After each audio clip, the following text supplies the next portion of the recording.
Before we dive into today's story, I want to take a moment on behalf of our channel to give a shout out to a friend's new channel, Timeless Audio Tales. He's been crafting some truly amazing narratives that you don't want to miss. The link is down in the description below. Go check it out and be sure to hit that subscribe button. Now let's get into today's story. About a year ago, I collapsed in my office and found myself rushing to the hospital for one tedious round of medical tests after another. I was eventually diagnosed with a serious liver infection, an infection that, if ignored, could have turned terminal. At the time, my wife Grace was away at a friend's wedding, and I didn't want to worry her over the phone since there was nothing she could really do from afar. I convinced myself that keeping her in the dark was best until I could explain everything in person. When she finally returned and saw me looking pale and weak, I knew I couldn't hold it in any longer. I told her the whole story, expecting comfort in return, but instead I sensed something off in her reaction. Her shock was palpable, yet the warmth I hoped for was missing. It wasn't that she was cold exactly. It was as if she felt a measure of disappointment, perhaps even a hint of blame, like she believed this misfortune was somehow my fault. I wondered if she thought I hadn't taken proper care of myself. Despite everything, I focused on my recovery, clinging to optimism even as my health and workload forced me into a relentless balancing act. My healing journey wasn't smooth. I had to juggle a demanding job with all the drastic lifestyle changes that my doctors ordered. Diet alterations, strict exercise, and cutting out a few old habits. Every day felt overwhelming, and as I concentrated on getting better, I began noticing that Grace was drifting away. She was no longer the partner who'd been close by my side. Initially, I chalked it up to stress, but soon it became clear. Every time I tried to connect with her intimately, she'd urge me to rest or claim she was simply too tired. One night, I decided I couldn't sit with this growing distance any longer. As we lay in bed, I gently pressed, "Grace, is something wrong?" I couldn't ignore the palpable gap between us. After a long pause, she replied with a shaky, "What do you mean? You've been distant."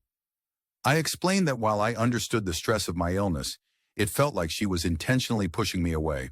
She sighed heavily and ran a hand over her forehead before admitting, "Vince, I'm just overwhelmed. Your illness is a lot to process." I studied her face, desperate to identify the unspoken words. I told her softly, "I know it's been hard, but love isn't about distancing yourself when times get rough."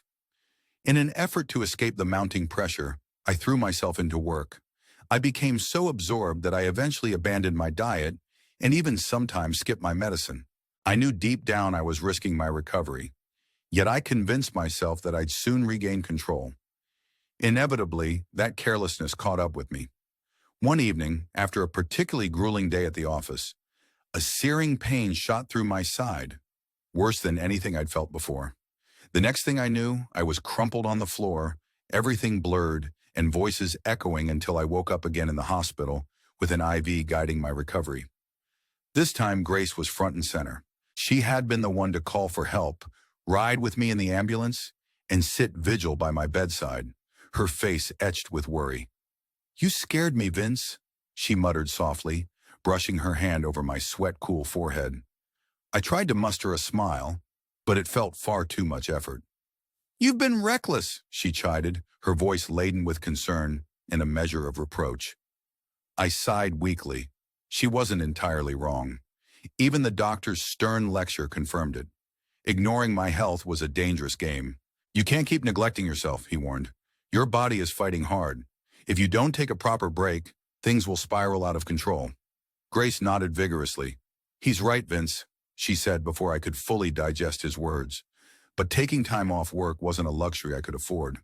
I wasn't working for just any company either. I had joined my closest friend's startup back in college and later accepted a senior position when the company finally flourished. I wasn't just an employee, I was part of this venture's very lifeblood. The thought of stepping back and leaving everything behind filled me with dread. So despite my body's protests, after only a few days of forced rest, I pushed myself back into the grind. Then one day, during a call with my doctor about my test results, my friend and the company's founder stumbled upon my conversation. I hadn't heard him come in until he stormed into my office, red-faced and outraged. Vince, what the hell? He demanded. How could you hide your illness from me? I rubbed my temples and mumbled, It's nothing, man. I've got it under control. But he exploded. Nothing? You've been burning yourself out and now I learn you're sick? How long were you going to keep the secret?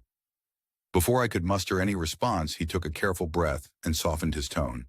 Listen, you're not just my employee. I'm your friend. Let me be straight with you. Take a sabbatical. Rest. Heal. I hesitated, then mumbled, I can't do that. Why not? He pressed. Reluctantly, I assumed the truth.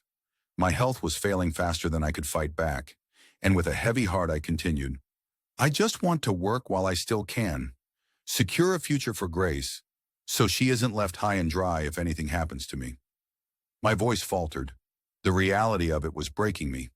Our roles blurred between friend and boss as he insisted. You're not going back to work pretending everything's fine. You're taking time off. No pay cut, 6 months. Work from home if you must. But this is for your sake. Speechless, I watched him, then felt that bittersweet relief when I finally relayed the news to Grace. When I told her I wouldn't be venturing to work the next day, she immediately reacted with a frown. Were you fired? She asked icily. I scoffed, a trace of sarcasm escaping as I replied, Yeah, because of my collapsing health. I expected her to brush it off, but her next words hit me like a punch. Are you dying? She said flatly. My heart sank. I stammered, I don't know. The doctor said maybe 6, maybe 7 months, maybe sooner. I waited for a breakdown, for tears and sorrow, but instead her response was disturbingly cold. Her eyes fixated on the future, on money. You don't have enough savings to cover for me, she snapped. That's why I kept urging you to leave that friend's company for a better-paying overseas job. I was stunned. She wasn't grieving the thought of my death, but the idea of being left with nothing. For a brief moment, I thought of confessing that my stake in the company was worth over $1.1 million today. But something inside me froze. I needed to watch how events would unfold. My friend had once given me a significant share when we hit our first milestone. Yet I'd rarely spoken of it, especially to Grace, who cared more about financial security than the warmth of our relationship. After that fateful night, our marriage essentially came to a standstill. Our conversations became dry and transactional. Grace rarely inquired about my health, and our interactions were reduced to silent nods and curt exchanges. I'd watch her come and go, leaving early in the morning and returning late at night dining out, all while she held down a part-time gig as a nail artist at the salon during busy seasons. It disturbed me deeply, but I tried to push those feelings aside as I focused on my recovery. Then last month, Grace casually dropped the bombshell. When are we getting divorced? She asked as if scheduling a dinner reservation. My world literally crumbled at that moment. Divorce was the last thing I wanted to face, especially now in my fragile state. Divorce? I managed to echo, my voice barely rising above a whisper. Rolling her eyes, she continued matter-of-factly. Vince, I need to move on. It's better if I start distancing myself now. In a bitter tone, trying to mask my hurt, I snapped, So, have you already found my replacement? And to my utter dismay, she simply nodded. Yes, she replied coolly. At that juncture, I felt completely hollowed out, a churn of betrayal and despair that left nothing behind but a gnawing emptiness. I called my friend, recounting everything, and he was livid. Vince, remove her from everything. Your legal documents, your will, whatever she's on. She doesn't deserve a damn thing, he insisted. I hesitated for a moment, but deep down I knew he was right. I already had begun distancing myself, no longer even wanting to call her my wife. Grace remained utterly unaware of the equity I held, a secret gem I had planned to reveal upon retirement. She would have likely played her part a little longer had she known, clinging to the hope of financial security above all else. The realization that my marriage had been built on deceit tore at me. From that moment on, everyday conversations were reduced to terse, business-like exchanges. Grace would come and go, barely acknowledging me, even though she had no full-time work. Then came the day that sealed our fate. When are we getting divorced? She asked once more, this time as casually as if ordering takeout. I couldn't fathom it. Divorce was the last thing I could handle, not when my health was on the line. Grace, I'm not ready for this, I murmured weakly. With a cold shake of her head, she responded, Vince, I have to move on. In a desperate, half-sarcastic attempt to mask my pain, I quipped, So, have you found someone else yet? Her reply was a heart-stopping nod. She had. Yes, it's someone I've known for a while, she admitted matter-of-factly. That day, I watched my marriage disintegrate before my eyes. It was as if everything I had believed in had been a sham. I later called my friend who advised me without hesitation, remove her from every document, start fresh. I did exactly that. I couldn't call her my wife anymore. Grace never learned about the equity tucked away in the company's books. I had always intended to surprise her when it was time for me to retire. The money would have been life-changing. But looking back, I was relieved I'd kept it under wraps. Had she known, maybe she would have hidden her true self to cling on to that wealth a little longer. I felt sick thinking about how superficial it all was. As for my health, the diagnosis was clear. A serious liver infection that, if unheeded, could turn fatal. The doctors remained hopeful, insisting I adhere strictly to medication, lifestyle changes, and complete rest. In a twisted moment of dark humor, I'd once joked to Grace that my condition was terminal, just to see her panic. I never imagined that one ill-timed jest would change everything, for both of us. At first, I tried to ignore Grace entirely, immersing myself in every recommendation from my doctor. I joined a fitness class, followed a strict diet, ran regularly, and made sure I didn't miss a single prescribed medication dose. Yet no matter how disciplined I was, my recovery stalled the moment I saw Grace. The sight of her getting ready for dates, meticulously applying makeup, choosing outfits, made my stomach churn. Nights she'd stagger in late from social outings, lipstick smeared and barely glancing my way, served as constant reminders of our crumbling life. Even her sarcastic jabs about my dieting progress stung deeply. I used to have a simple, even mundane life, work and family, which for me meant Grace. Now that both were falling apart, I felt utterly alone. It was then that my friend offered an out. Why not move into the office rooftop dwelling? He described a compact one-bedroom setup, small yet comfortable, where I'd be close to the team and distracted from the chaos at home. Desperation overcame me. I packed up and left that suffocating environment behind. The morning I moved, Grace barely lifted her gaze from her phone. Just as I was leaving, she finally asked, So, is this permanent? I replied simply, until the divorce is settled. No further questions. Her only contact afterward came via voicemail, the sound of her brief, impersonal message as she acknowledged the divorce papers with a dry, Thanks for making this easy. Emotionless, merely relieved. It was all too smooth. The house we had called ours wasn't even truly ours. It sat on a 10-year lease with only a year and a half left.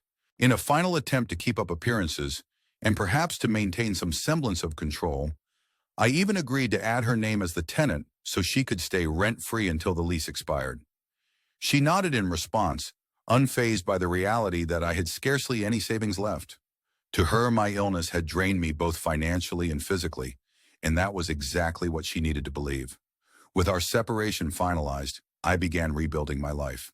I adhered strictly to my fitness regime, maintained my diet, and even joined important office calls from my new apartment, anything to distract me and regain a sense of normalcy. Slowly, there were signs of a turnaround. My latest test results revealed real progress. For the first time in months, I felt not defeated, but hopeful. The burden of Grace's betrayal and our painful divorce was finally lifting, and I started looking forward to a brighter future. Once the divorce was finalized, I let Grace stay in the leased house until the lease expired, knowing full well that her options were running thin. I continued living in the rooftop dwelling for a while. Small, yes, but sufficient for my needs. Eventually, I downsized further, keeping only the essentials and shipping away the rest. Returning home one day to collect my remaining things, I was met with an unexpected sight. Grace's new boyfriend had already moved in. I wasn't shocked, just a bit amused. When he awkwardly approached, apologizing for my illness, I could only manage a thin, "Thanks." His awkward inquiry about how much time I had left made me feign introspection. Maybe a few more months. I even fought the urge to laugh at the irony of it all. It was oddly satisfying to see the man, whom Grace had chosen over me, now sharing her life. Perhaps in some twisted way, I had succeeded in moving on. Health-wise, I was on an upswing. I felt fitter than ever, diving back into work and taking on new responsibilities. Living in that office building was an unexpected blessing. The convenience, the solitude, and the ability to work on my own time. But with my health finally stabilizing, I knew I had to embrace change. I began planning to liquidate part of my company equity to rebuild my life, and I started scouting for a new home. After 5 months in that building, though my friend kindly offered that I stay indefinitely, I decided it was time to move on. And then, in the middle of that transition, an unexpected text arrived from an unknown number. "Hi, my name is Emily. I'm Brian's wife, your wife's new lover. I'd really appreciate it if we could meet." Curiosity got the better of me, and I agreed. When we met, Emily looked me over skeptically. "You don't strike me as someone on the brink of a terminal illness," she commented dryly. I smiled and asked, "So, what do you really know about me, and why are you here?" With her eyes suddenly darkening, she revealed that Grace had been embroiled in an affair with Brian for over 2 years. A secret affair hidden until news of my illness and Grace securing the house forced a confession from him. I was stunned. Grace, of course, always maintained that the house was leased, not owned. It all became clear. Her charade had been a long con. Emily tearfully explained how Brian, feeling betrayed and financially cornered, had eventually confronted Grace. I listened, feeling both sorry and vindicated. This wasn't just about love. It was about greed and deception. Emily admitted she longed to salvage her family, insisting she was willing to reconcile if Grace would simply back off. I raised an eyebrow and asked, "Are you sure you want to fix things after 2 years of betrayal?" She nodded decisively, determined to save her family from a broken future. I then casually mentioned to her that the house was leased with only a year and a half remaining. Her eyes lit up as if a new plan were forming, and after a brief handshake, she left, leaving me wondering what card she'd play next. The very next morning, my phone exploded with missed calls and voice messages from Grace. One message, raw with fury, demanded, "Why did you lie about your health? Why didn't you tell me you were getting better? And what about the equity you hid?" I had to admit, listening to her panicked voice was almost comical. The desperation, the choking rage, it was a sound that paid back months of my own anxiety. She had played her game well, but now the tables were finally turning. Then she arrived at my office. I saw her pacing behind the glass wall of the conference room, visibly anxious. Instead of hurrying to greet her, I calmly instructed the receptionist to have her wait for a few hours. It may have sounded cruel, but I was secretly relishing her discomfort after enduring so many sleepless nights, watching her get dressed for dates, stumbling home drunk, and ignoring me completely. When I finally let her in, she burst in, slamming the door behind her. "How could you?" she shrieked. "Why did you lie about your health? Why didn't you let me know you were getting better? And what about the equity?" I leaned back, arms crossed, absorbing every bit of her fury. Then I called out, "How long have you been cheating on me, Grace?" Her face froze for an instant, and when she tried to lie, I interrupted with a flat, "I know about Brian. 2 whole years, not starting after my illness." Caught, she sputtered before falling silent, unable to muster an explanation. I pressed on, asking pointedly, "So what was I to you?" I demanded answers. Was I nothing more than a safety net? A bank account?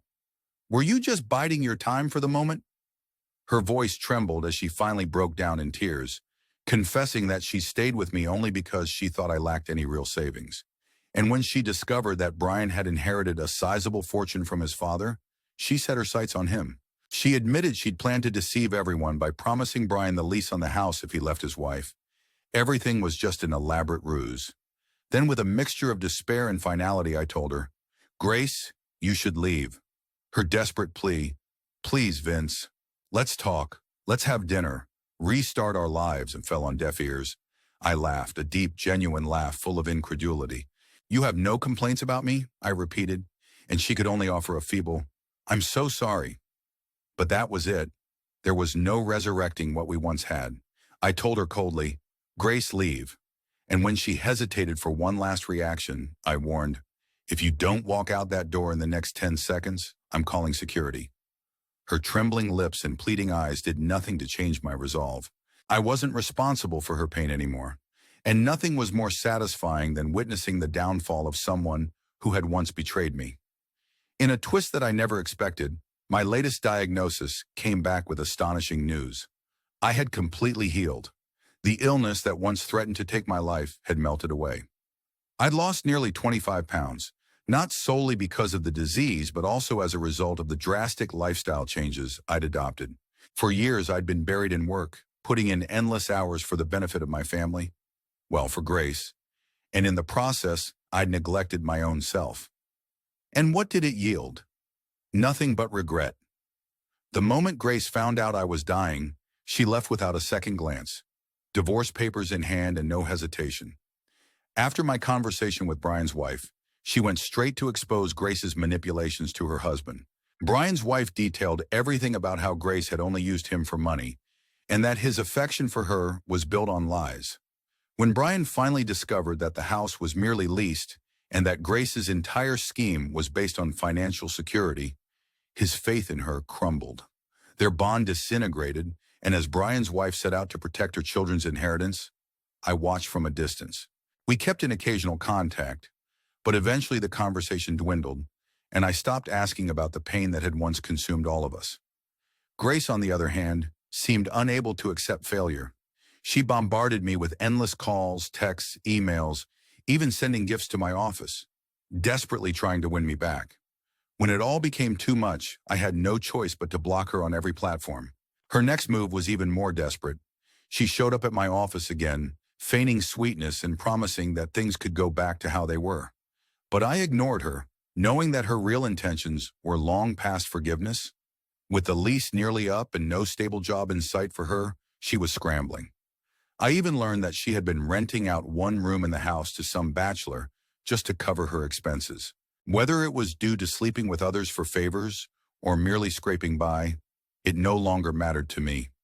At last, I began to believe that every twist and turn in life happens for a reason.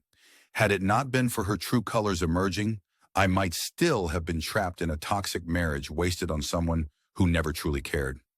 Instead, I reclaimed my health, and more importantly, my life. I now have an apartment of my own, a cozy 2-bedroom penthouse designed entirely to my taste. No compromises, no adjustments for someone else's preferences. I couldn't be happier. Friends, many of you have encouraged me to get back into the dating scene. Workmates, even some of my office juniors, keep nudging me. "Women love a man with a story, Vince," one of them said, "and you've certainly got one." I admit, I laughed, shaking my head. "I'm not sure I'm ready for all that," I confessed, "though I might try one of those dating apps, maybe for people over 45. Even as a few colleagues warned me of the pitfalls and scammers lurking online, I remain cautious. I've been burned once, and I'm determined not to let history repeat itself. I stared at that dating app icon on my phone, hesitating, wary of diving back into a modern world of swipes and messages that I barely understand. As I locked my phone and took a deep breath, I invite you, dear listeners, to share your thoughts in the comments below. And if you found this story as compelling as I did reliving it, please do like, share, and subscribe to our channel for more stories that hit you right in the heart. In the midst of my rebuilding, a text arrived from an unknown number. It read, "Hi, I'm Emily, Brian's wife and your wife's new lover. Can we meet?" Driven by curiosity and perhaps a lingering sense of unfinished business, I agreed. When we met, Emily scrutinized me as if trying to determine if I was truly broken. "You don't exactly look like someone suffering from a terminal illness," she remarked. I merely smiled and asked, "What else do you know about me? And why this request?" Her darkened eyes revealed a painful truth. For over 2 years, Grace had been entangled with Brian in a secret affair. Once news of my illness had spread and Grace secured the house, Brian finally confessed everything. I listened, torn between disbelief and a bitter satisfaction. Grace had always maintained that the house was leased. It wasn't actually ours. In the end, her entire act of finding solace in another man was just that, an act. Emily, broken by betrayal, explained how she was determined to reconcile with Brian, clinging to the hope of a family reunited. I couldn't help but ask, Are you sure that's wise after all these years? She simply nodded, her resolve seeming unwavering despite the hurt etched on her face. Then mentioning the lease on the house, with just a year and a half left, set her mind racing, opening up another chapter in an already twisted tale. After a brief, curt goodbye, she left with a polite shake of my hand. The next morning, my phone lit up with frantic calls and voice messages from Grace. One message filled with venom demanded, "Why did you lie about your health? Why didn't you tell me you were getting better? And what about the equity?" Listening to her panicked outburst was almost surreal. Years of her lies and desperate manipulation unraveling in a chorus of rage. I couldn't help but smirk at the irony. Then one day, Grace appeared at my office again. I saw her pacing anxiously behind the glass walls of the conference room. Instead of rushing to meet her, I asked the receptionist to have her wait for a while longer. It may have seemed heartless, but after months of anxiety, watching her get ready to go out, stumbling and drunk, completely ignoring me, now the tables had turned. When I finally let her in, she stormed into my cabin, slamming the door behind her. "How could you?" she shrieked. "Why did you lie about your health?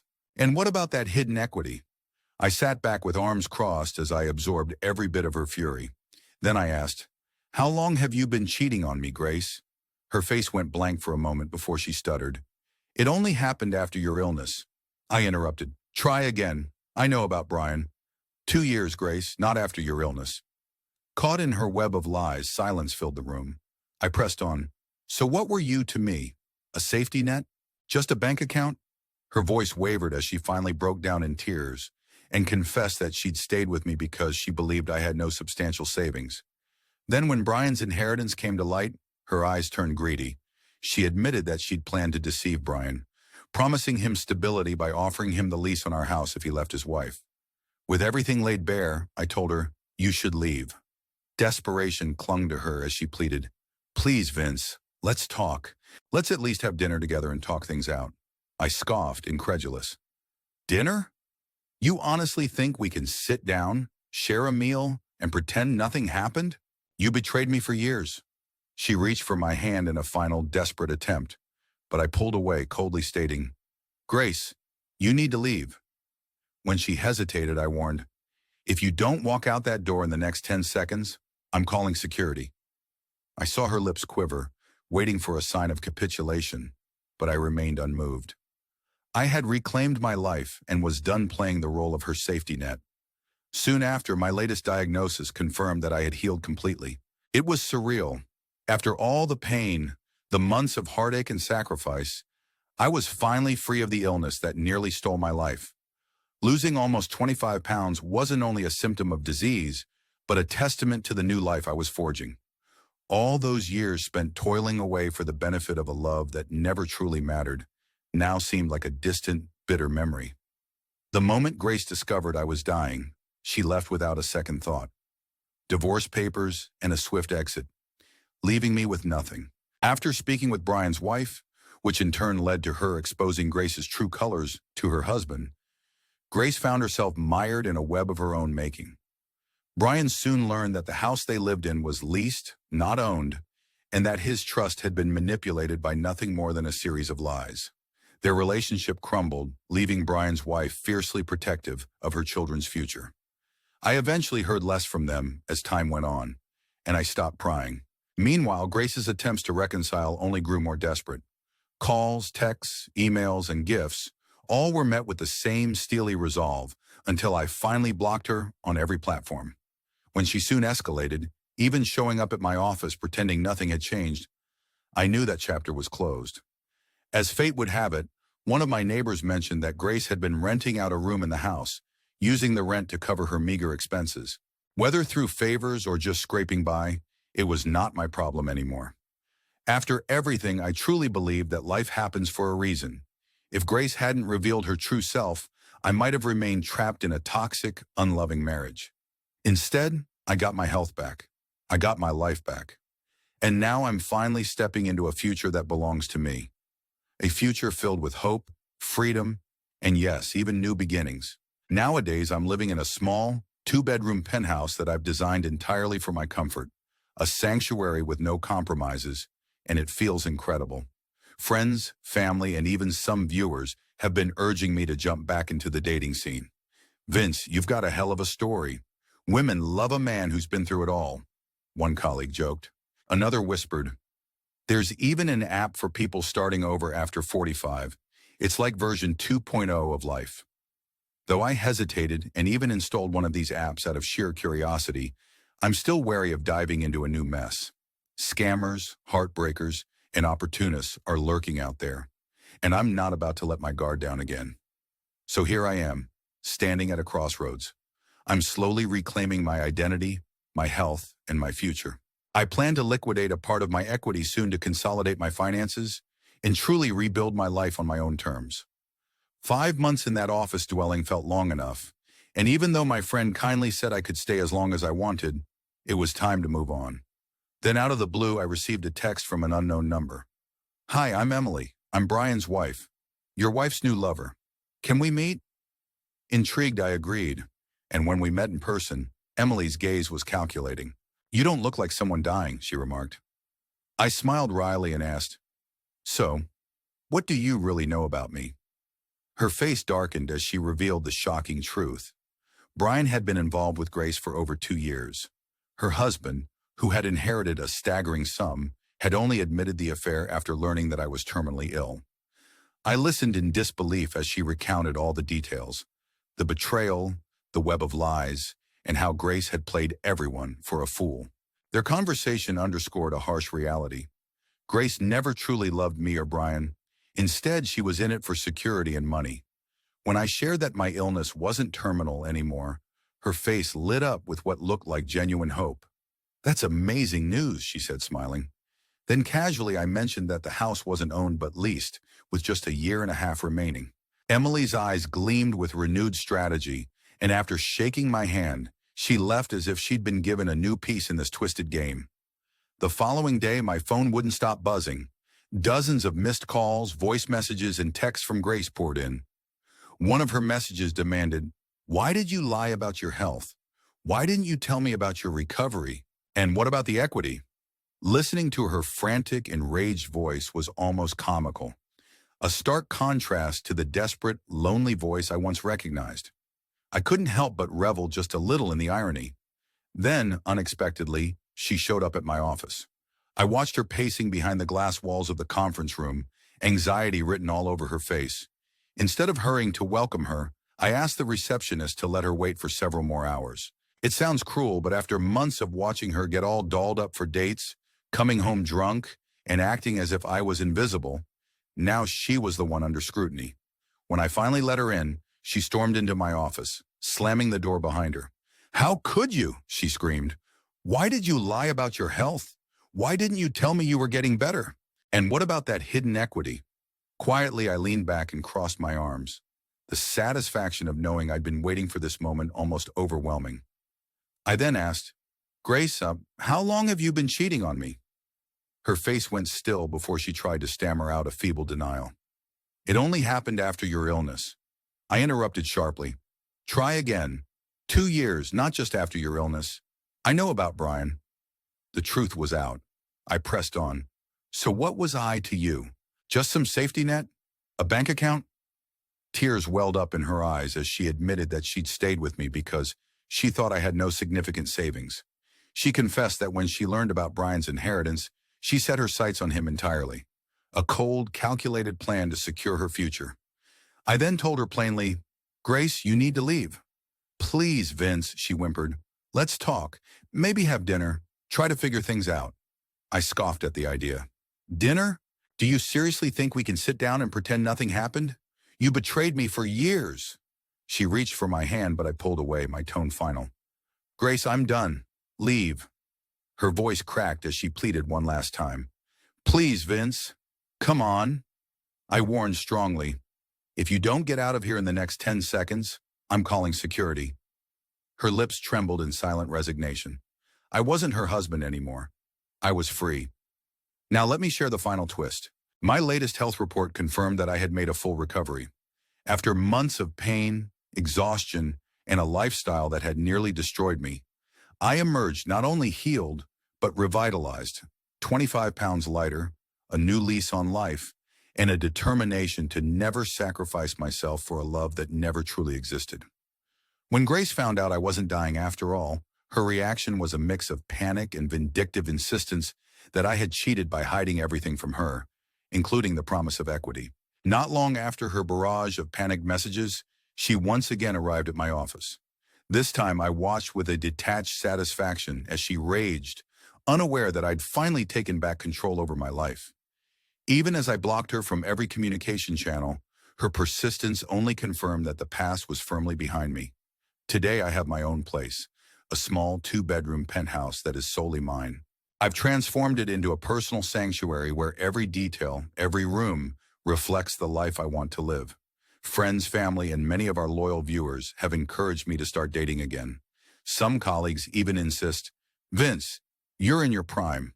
Women love a man with a story."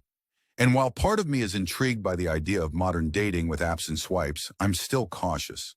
The digital world is full of scammers and opportunists, and I'm not ready to relive those failed chapters. So here I stand, at a crossroads where my health, career, and spirit have been rebuilt from the rubble of betrayal and heartache. I plan to liquidate a portion of my company equity soon to fund a fresh start and truly embrace the future. 5 months in that office dwelling have passed, and even though my friend generously offered I could stay indefinitely, I know it's time to move on. Thank you for listening to my story, a saga of pain, betrayal, recovery, and ultimately, rebirth. I'd love to hear your thoughts in the comments below, and if this narrative resonated with you, please remember to like, share, and subscribe to our channel for more raw, personal stories. Your support means everything, and that, dear listeners, is the story of reclaiming my life from the ashes of deceit and self-neglect. Every hardship led me to this moment of clarity and strength. I hope my journey inspires you to pursue your own path to recovery and happiness, even when the odds seem stacked against you.